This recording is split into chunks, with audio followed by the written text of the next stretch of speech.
Hi, everybody. Welcome to Healthy Living Tips with Erica. Thanks for joining me.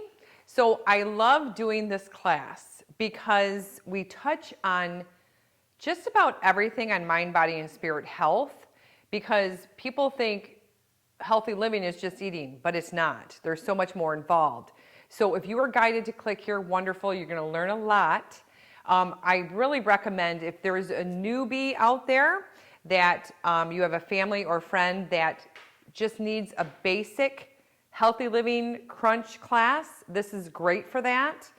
I'm going to open your mind to think about different things, even things that you do in your home, things that you do outside, how you treat your lawn. And again, we're not going to avoid food, but also about emotions. So welcome. We're going to be going through at least 15 tips here. So we're going to get started. We'll see you in a minute. All right, let's talk about tip number 1 for healthy living. We're going to talk about good air. So what happens if you don't have air? We're not going to be here. So the air that we breathe is very important. So some things I want you to think about.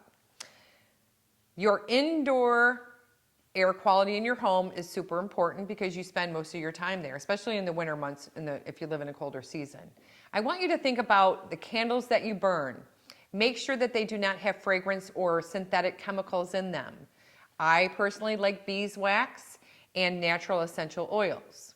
I know some people use soy candles too, but that's a preference. Other things to think about are the air out, or those plug-in outlets that have things come out of them to make your house smell pretty. Those are also chemicals. I want you to think about maybe removing those.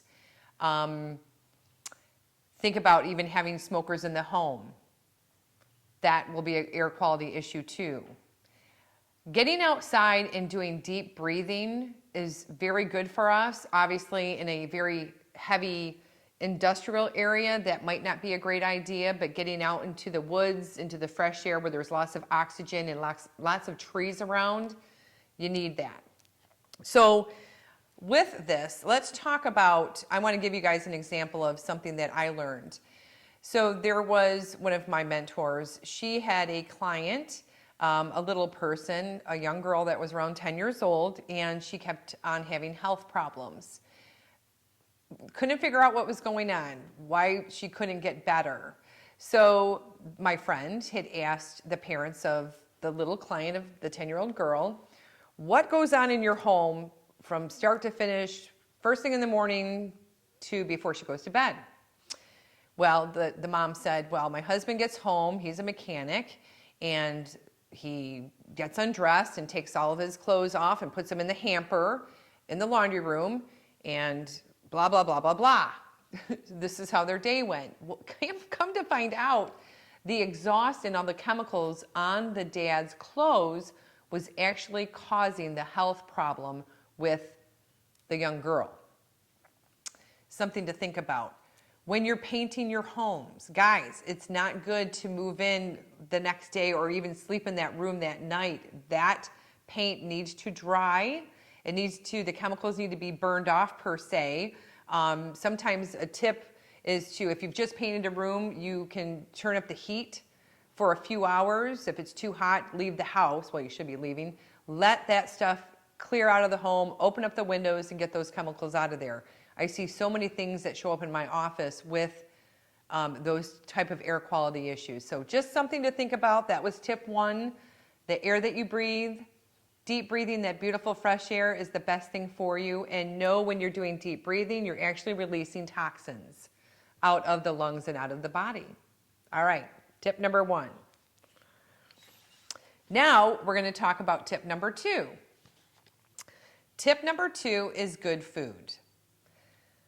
Good food in my world is organic, fresh food that comes from the earth, that doesn't come from a box. So I'm talking about vegetables, I'm talking about fruit, I'm talking about maybe meat that is cleanly farm raised. And we stay away from GMOs in our house. GMOs are genetically modified organisms. And unfortunately, due to mass farming, the quality of our food has gone down drastically. And I'm sure a lot of you guys can confirm that too.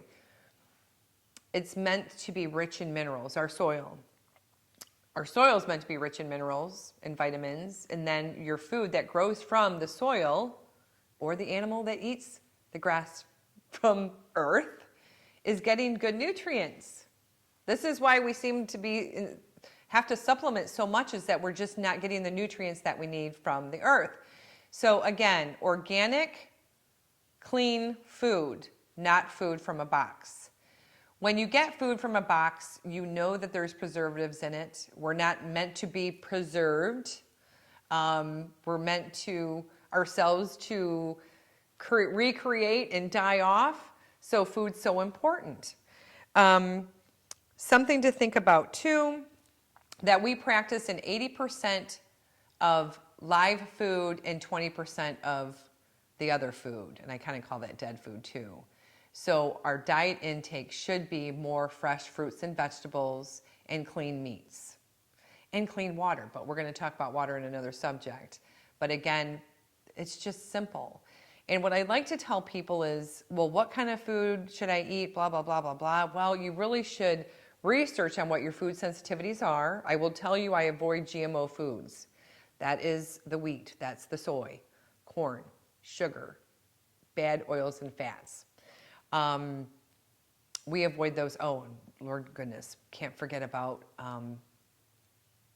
pasteurized cow's milk, because we're not baby cows. So a lot of people have food sensitivities to that. And you might even have inflammation in your body and don't even realize it could be cheese and yogurt causing it, believe it or not, even on the organic realm. But anyways, so good food, very important. We like to see you avoid dyes in your food, because again, where did the dye come from? Was it made in a laboratory? There are foods out there that have natural color to them. They're not going to be as bright and vibrant, but there's a reason why they're not as bright and vibrant. They're coming from real food sources, so just to be aware of that. If you're grocery shopping, you want to look for the 5-digit code on your packaging. If it starts with a 9 and there's 5 digits, then you know it's organic and healthier for you. So that's tip number 2. I hope you found that helpful. All right, so now we're going to talk about tip number 3, water. Water. You'd be amazed at how many people that can heal their bodies just by drinking water, clean water. Think about the human body. The human body is 60% water. So why wouldn't water be so important? Some of the things that do dehydrate our body, unfortunately, are the caffeines, are the coffees. I know we don't want to hear that, but you want to make sure that you're staying well hydrated and you're getting the right sodium too. And you can get all those things from water. So the rule of thumb is to drink half of your body weight in ounces. So if you weigh 150 pounds, your ideal water intake is 75 ounces a day. If you are a heavier set person and you're, let's say, 300 pounds, we don't really recommend that you go over 100 ounces, because there is the downside effect that you can wash out too many vitamins and minerals by drinking too much water. So there is a happy medium in there. I personally like distilled water. I have clients that like spring water. But if I had my ultimate favorite, it would be good, clean well water from northern Michigan that hasn't been tainted by anything industrial around it. So something to think about there too. And it's so, I've seen a lot of things come in my office, people with anxiety or even acne. They want to fix the symptom. But it can be sometimes just as simple as drinking enough water. And we're meant to drink water. So I hope you found that helpful. That was tip number 3.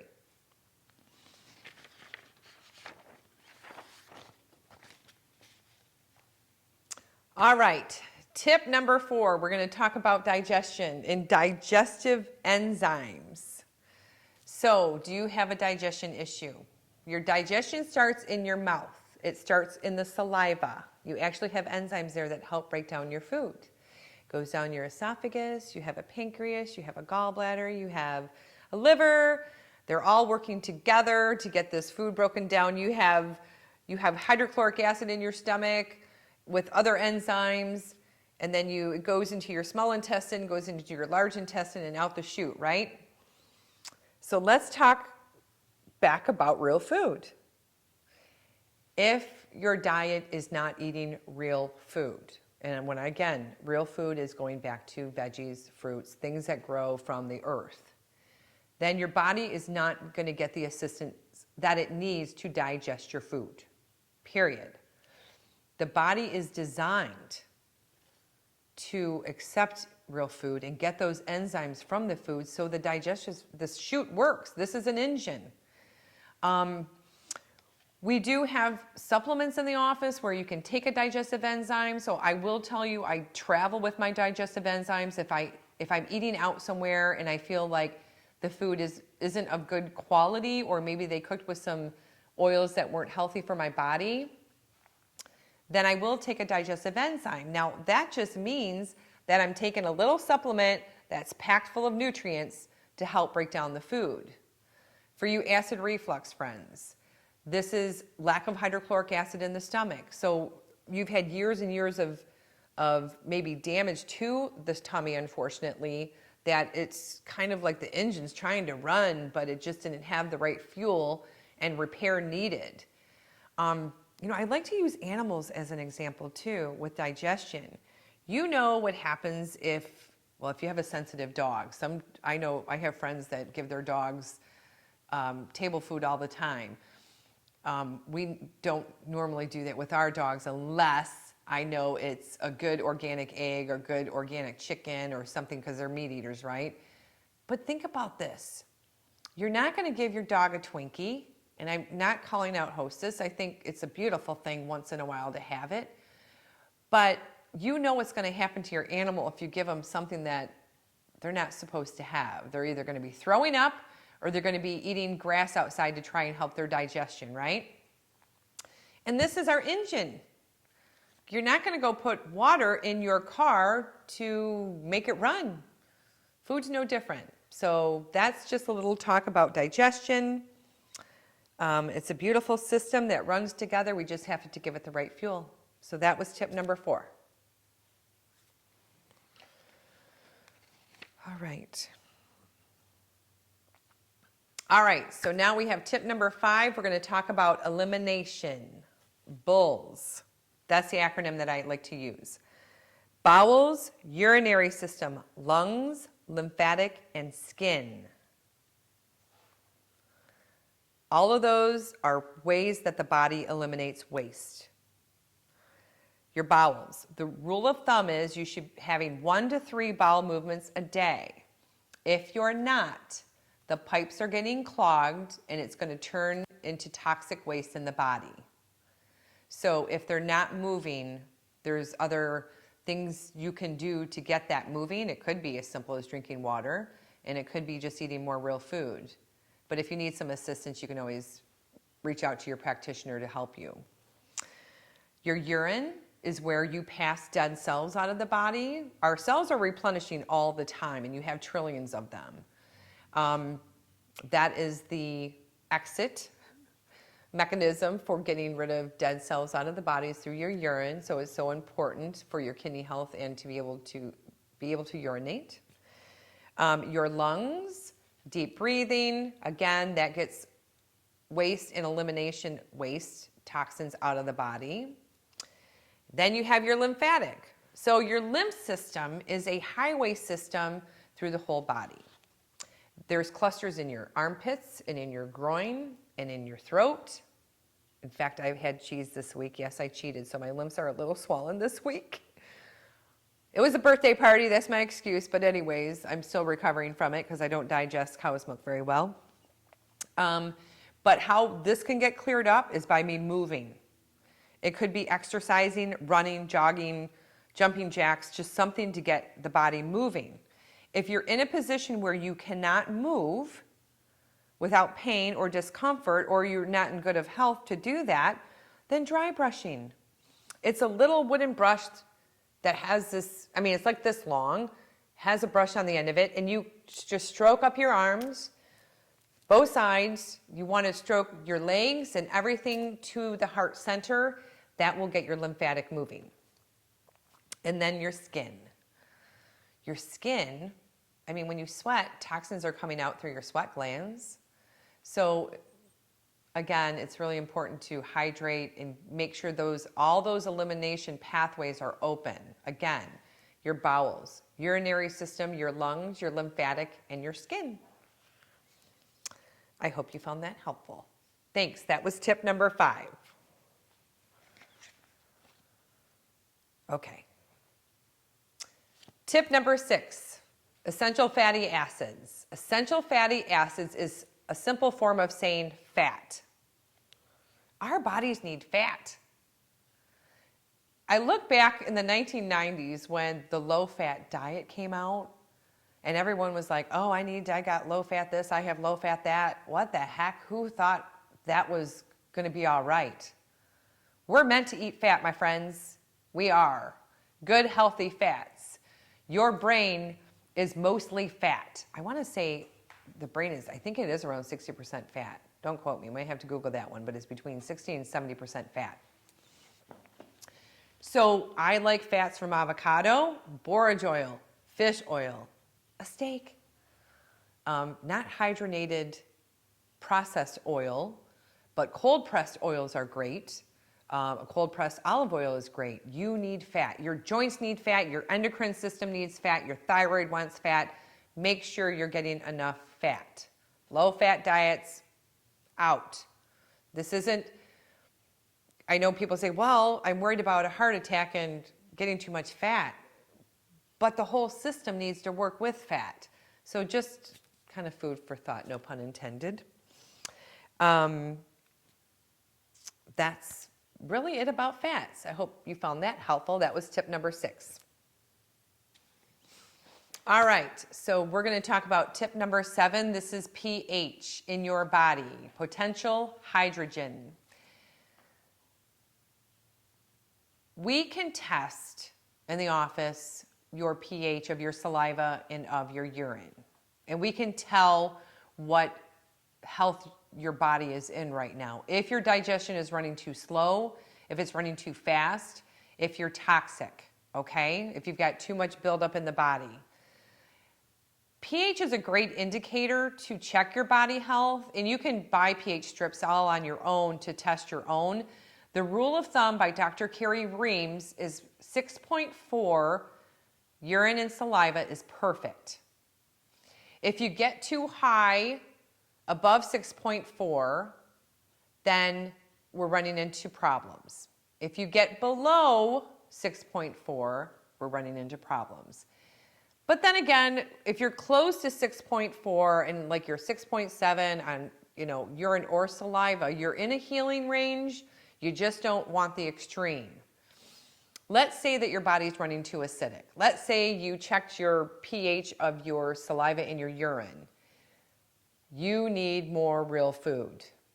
Guaranteed the body's running too acidic. It means that you might be eating too many processed foods. You might be eating too much meat. Believe it or not, that's even a thing. More alkaline foods is what you want. Now, this is so confusing for my clients. So again, I'm talking about pH. If your pH is not 6.4, you want to eat a more alkaline diet. That doesn't mean it's going to turn the body to alkaline. It's a difference right there. When we're checking pH on the urine and saliva, that is a symptom detector. Like, where is the body at right now? I guarantee if you practice eating a 80% alkaline food diet, which again is fruits and vegetables, and 20% meat diet, you will notice that your pH will narrow in on 6.4. So I hope you find that helpful. There's tons of books out there that are available if you really want to dig into more about the pH or potential hydrogen in the body. It's been life-changing for me to learn about slow digestion and fast digestion and different, serious health issues based on your pH. So Again, it goes back to eating healthy. Thanks. That was tip number 7. All right, so let's talk about tip number 8. Your skin. Don't put anything on your skin that you can't eat. Yep, that's right. All your fancy lotions and your perfumes. It's a true statement. Because whatever you put on your skin is going directly into your bloodstream. You can try and prove me wrong, but let me give you a couple examples. If you are on a nicotine patch, you're putting the patch on your skin. You're on that nicotine patch because you're trying to wean yourself off of smoking, but you still need the nicotine. It's getting through your bloodstream. For those of you who have had, let's say shoulder surgery, and you were sent home with a morphine patch, or any kind of surgery that involves pain, again, that medicine is getting right through your bloodstream. So think about your shampoos, your lotions, your sunscreen, anything, even your toothpaste. Make sure that it is all natural plant-based. This is so important. It disrupts your endocrine system. It can cause thyroid problems. It can cause a world of havoc. Even on your makeup too. And that's one thing I actually need to get better on. But I want you to just remember, don't put anything on your skin that you can't eat. So let's talk about cellular devices. So many of us put them in our pockets. Some people put them in their, straps up here, put them in their back pocket. You are getting EMF energy that the human body does not want. I want you to be very cautious of that too. I'm kind of putting the skin subject on tip number 8 altogether. I only know through experience and what I see in my office, there's implications to us having these cellular devices on our bodies all the time because they disrupt our energy. We are energy. Cell phones are energy. If you are in a position where you're in front of a computer all day or the Wi-Fi is near you, I'm going to give you a tip on trying to discharge all that extra energy that's coming into your body. Going outside barefoot and grounding for 15 minutes. Just standing on the earth will discharge all those electromagnetic disruptions in the body. So something to think about. We've had a lot of our kids, maybe in college, if they're on school online, or even any adult that's taking online classes, even like this one, we should not be in front of the computer all day long without a break of grounding and discharging our energy. So just that tip. I hope you found that helpful. That was tip number 8. Okay, so now we're going to talk about tip number 9, which is exercise. Moving is important for the human body because we were designed to move. It could be walking, it could be running, bending down, stretching. I love yoga for getting the stretches in the body moving. We're meant to do fun, sweaty activity. When we do fun, sweaty activity, it gets all the body systems awake and cleaning out the systems, and you feel alive. I can tell you, when I work out, especially if I cheat for a couple days, I need to work out just to get the system cleared out. But I do caution you too, there are those out there that should not just wake up and go, okay, well, I'm going to exercise today, even though I've been having aches and pains here and there. You need to get approval from your physician before getting exercise in. I had clients in my office that I'm like, yeah, you should take it easy. Don't push that heart too hard because sometimes you got to clean house before you can actually give yourself a workout or some fun, sweaty activity. But just know the benefits are amazing, reduces blood pressure, improves your insulin sensitivity, and it just cleans out the junk. So that was tip number 9 for exercise. All right, so now tip number 10, good sleep. How many of us are sleeping 8 hours through the night? Woo woo! Okay, there's some out there. You need that sleep. Sleeping is as critical as drinking water and eating food. Now, you could be saying, Erica, I can't sleep. I wake up at 3, I wake up at 5, I can't, every night I wake up. Well, guess what? That is a sign that there is a body out of balance. If you look up the Chinese medicine wheel, which is really beneficial to find out what's going on with the system, if you're waking up around 3 a.m., it could be your liver, 5 a.m. is lungs, 12:30 a.m. is gallbladder. I'm just throwing some things out there. I'm not a Chinese medicine doctor, but I know it's so accurate to find out what body system is being disrupted. Make sure that you're not on electronics at least 2 hours before bed. I know I hear, well, you should be off electronics 30 minutes before bed. No, I say it's a longer span than that, at least a couple hours. Those blue screens are messing with our melatonin in our brains and our pituitary glands, which is affecting our sleeping rhythms and getting to sleep. Some tips, though, I'm going to share with you to help you sleep. No caffeine or sugar after 2 p.m. Yes, I said it. No caffeine or sugar after 2 p.m. And I hear some of you guys going, well, I like to have a glass of wine in the evening. Well, that's fine, but that's sugar. See how you sleep, maybe trying a couple days without it and see if you sleep any better.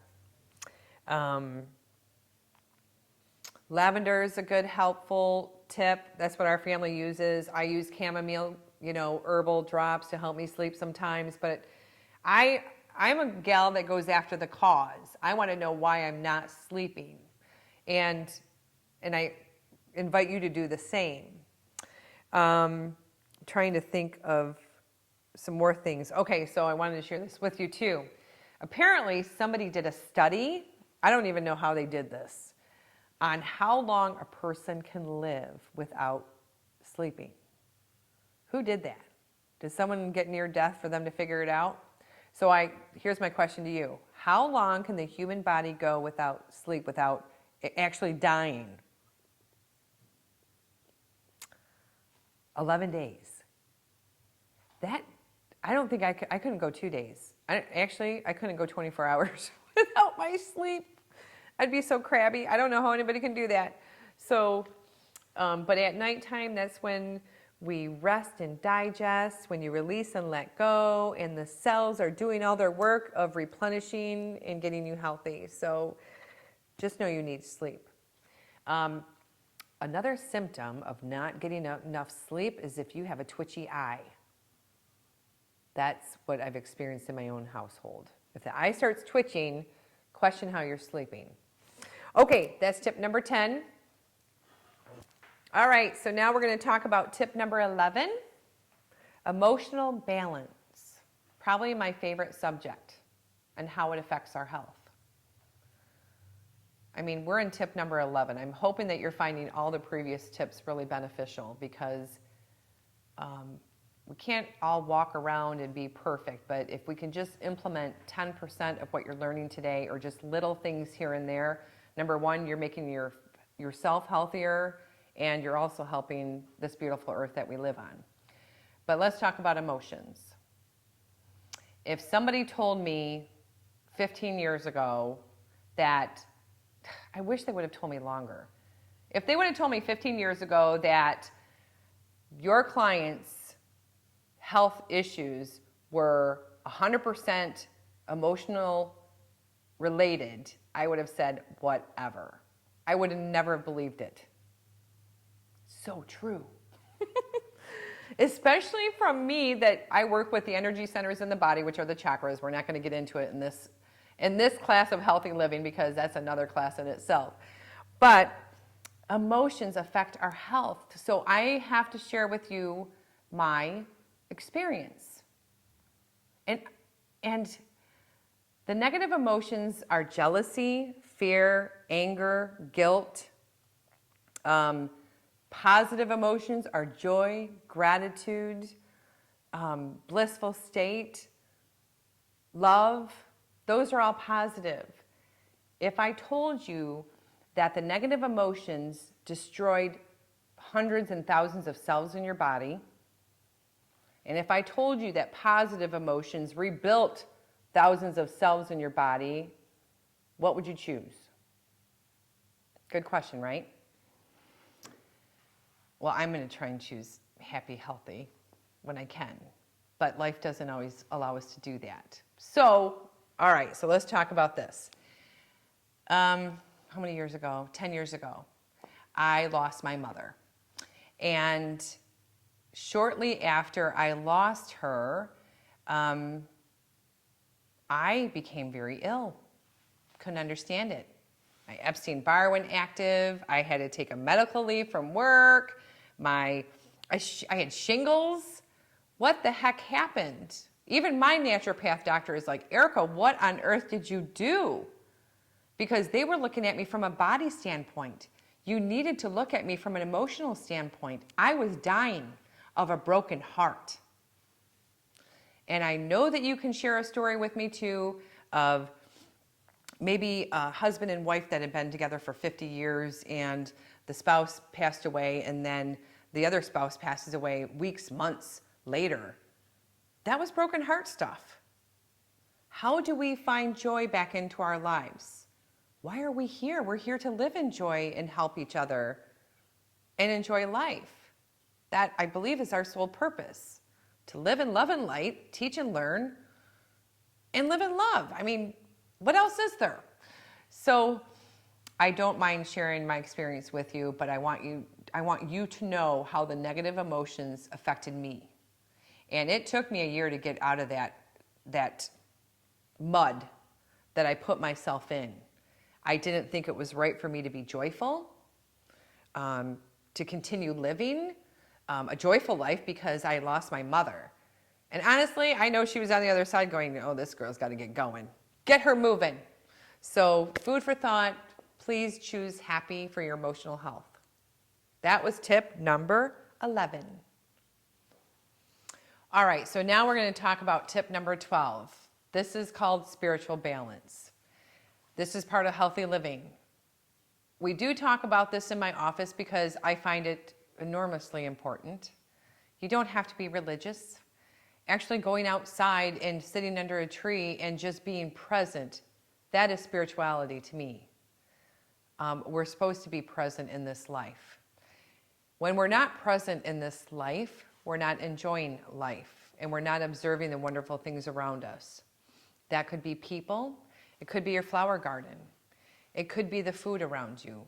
But spirituality to me is being present. And honestly, if whatever your faith is, whether that's God, Buddha, Jesus, whoever it is, angels, whoever it is, I find it very important for our balancing and knowing that someone always has our back because we are a divine consciousness and we're all one in a divine consciousness. This is energy. My emotions affect your neighbor, my neighbors, everyone around you, your family. So just think about that. Food for thought, but spiritual balance is highly important in my office, and I hope it is with you. That is tip number 12. Tip number 13, structural balance. Yes, let's talk about the skeletal system. Again, going back to this is all part of healthy living. Our spine, our back, the body is made up of a highway all the way down your spine. You have different vertebrals. And within those spines, you have communication systems that go to the organs. And all your body systems, your eyes, your glands, absolutely everything. So your structural balance is so important. I don't know if you see a chiropractor or not. I love chiropractors because they specialize in our structural balance. I love to talk about this experience too that I had. I did not have any neck pain, but through reflexology in my office, there is a meridian point on my big toe that was telling me that I had something going on with my neck. But I kept on telling the practitioner, I don't have any neck pain. There's no neck pain here. What are you talking about? But something was out of balance because she would hit the bottom of my big toe and I would jump through the roof. Now this was during massage and reflexology on my feet. So this went on for 2 years. Yes, I can be a little stubborn myself. And I said, well, fine, I'll go book an appointment with my chiropractor and see what's going on. They took an x-ray of my neck, and I actually had C4 and C5 out. Okay, something was out of balance, and I didn't actually even know it because I didn't have the physical pain in the neck at that time. I'm not a chiropractor, but I do believe that our structure is so critical to our overall health. I've had conversations with chiropractors, not in a professional setting, but in a personal setting, said, my dad was a chiropractor, and if we had an earache or an ear infection, we got adjusted. Okay, you might be thinking to yourself, well, that doesn't make any sense. Yes, they might have needed an adjustment to open up the highway and the pathway for the ears to clear out themselves. So there's lots of benefits to making sure that your adjustments are there. If you've been in an accident and you have that kind of problem, it's obviously going to be more important for you to work with someone that specializes in your structural balance. But again, every single body system is attached to the spine. All right, I hope you found tip number 13 helpful. All right, so now we're on to tip number 14, external toxins. External toxins. That can be people, that can be your environment, that can be paint, that can be laundry soaps, cleaning agents, pesticides, exhaust, substance abuse, unfortunately, illegal drugs that are not beneficial to our bodies. It can be over-the-counter things, guys. It can be a lot of things that will tax the body. So really be aware of the external toxins in your life and around you, because those are affecting your overall health. We can talk more about it in the office, but again, think about those things. We need a clean environment to live a healthy, happy life. So that was tip number 14, external toxins. All right, so now we're going to talk about tip number 15, last but not least, is internal toxins, internal pathogens. It can be bacteria, it can be a virus, it can be parasites. Oh Lord, the list goes on. We've all been exposed to everything, most of us. If you're living outside your home and you intermingle with people and animals and things. But those internal pathogens are a lot easier to manage when we practice tips 1 through 14. There are ways to get these things under control in the body, to be aware of them. I had a doctor tell me years ago, oh, we don't have parasites here in the States. It's only in third world countries. Wrong. 85% of you watching this video right now have a parasite in your body. I would bet that all of you have a virus in your body. It might not be active right now, but you've been exposed to something.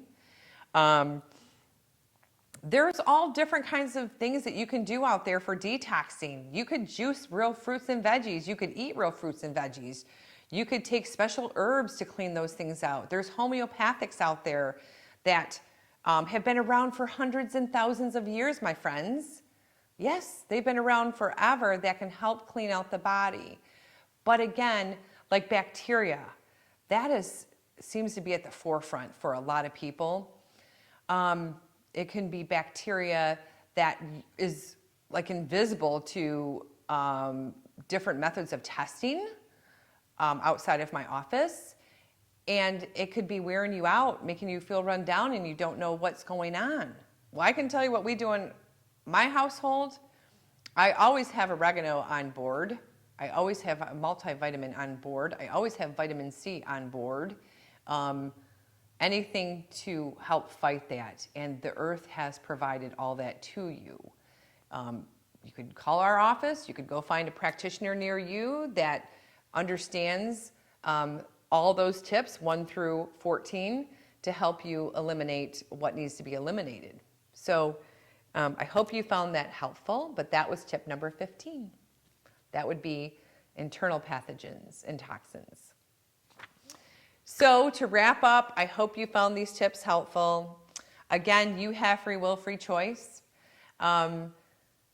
If you implemented just a few of the tips or changed a few things in your household is a first step. Some things that I don't do in my house anymore, I don't have a microwave anymore. I buy clean laundry detergent, plant-based. My sunscreen is coconut oil. It takes time. I have been practicing natural health and healthy living since I was an adult because things didn't make sense to me. I don't expect you guys to, when you're done watching this video, go out to Whole Foods and go, clean everything out of your kitchen, clean all your cleaning products. Well, you can, because trust me, that's not a bad idea. But let's be realistic. Baby steps, one thing at a time. What is the most important thing in your home right now that you know that you can eliminate that will help not just yourself, but your family and your children and your grandparents and your parents and whomever else? Just one thing at a time. And just do that, just one thing at a time. All right. Thanks for watching this video. I hope you found it beneficial and have a beautiful day. Thanks.